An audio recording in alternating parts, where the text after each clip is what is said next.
Meanwhile, the legal battle involving the RH law may not be over. Let's have the details of this report from Freddy Abando. Poverty incidence in Caloocan City is one of the highest in Metro Manila, a problem fueled by a fast-growing population for the past 10 years. Baby factories. Makikita mo na sa kalsada yung mga bata. Makikita mo na yung kawalan ng pagpaplano ng pamilya ay isang sanhi kung bakit lumalala ang suliranin. Congressman Edgardo Erice has seen the problem multiply from the time he was elected councilor, vice mayor, and member of the House. The city failed to implement an honest-to-goodness population program. Its yearly budget, which has risen to 4 billion pesos for 2014, is not sufficient to cover the city government's program to deliver basic services from education to health, employment, and livelihood.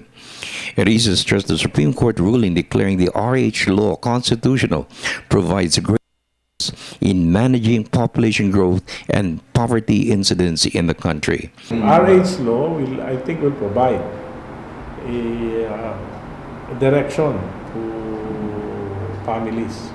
Kasi kailangan talaga mabawasan yung pag-aanak ng mga may hirap na magulang.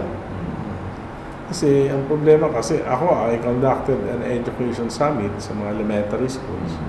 At ang findings, hindi naman kulang ang mga facilities ng gobyerno, teachers ng gobyerno, mga learning materials, hindi kulang. 1:1 na nga yung mga learning materials. So ano yung lumalabas na problema? Yung panahon ng mga magulang at yung interest ng mga magulang sa subaybayan yung pag-aaral ng kanilang mga anak. So, kung nakikita lang walang interes yung mga magulang sa edukasyon, maraming mga kabataan, wala na rin interes.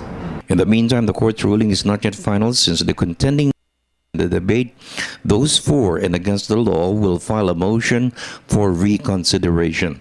Although the Department of Health has taken a proactive stance to put in place a program to be implemented once the High Tribunal issues its final decision on the case.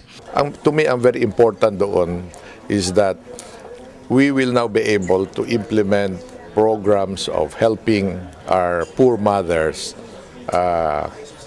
plan their families. Analysts stressed the court's ruling was a balancing act to satisfy those against and in favor of the law.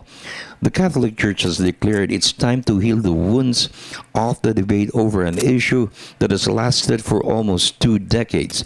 But for pro-life advocates led by former Senator Francisco Tatad, junking the law is the ultimate goal. Tanong dito, kailan ba nagkaroon ng karapatan ang pamahalaan na manghimasok sa pamumuhay natin pamilya, no? At sabihin kung paano sisiping ang mag-asawa, kung paano magbubuntis o hindi magbubuntis si misis. Kailan po ba nagkaroon ng ganong karapatan o tungkulin ang pamahalaan? Parang wala silang paki sa epekto sa moral values nitong batas na ito. Tapos, isang gusto kong ipaalala sa lahat ng mga pro-lifers at mga Katoliko at mga Muslim na naniniwala sa Diyos, kailangan bantayan natin yan. Kung hindi ma-permanently archive yung batas na yan, even with 8 provisions na ayaw natin tinanggal. Babalik. Sa implementation, babalik nila yan.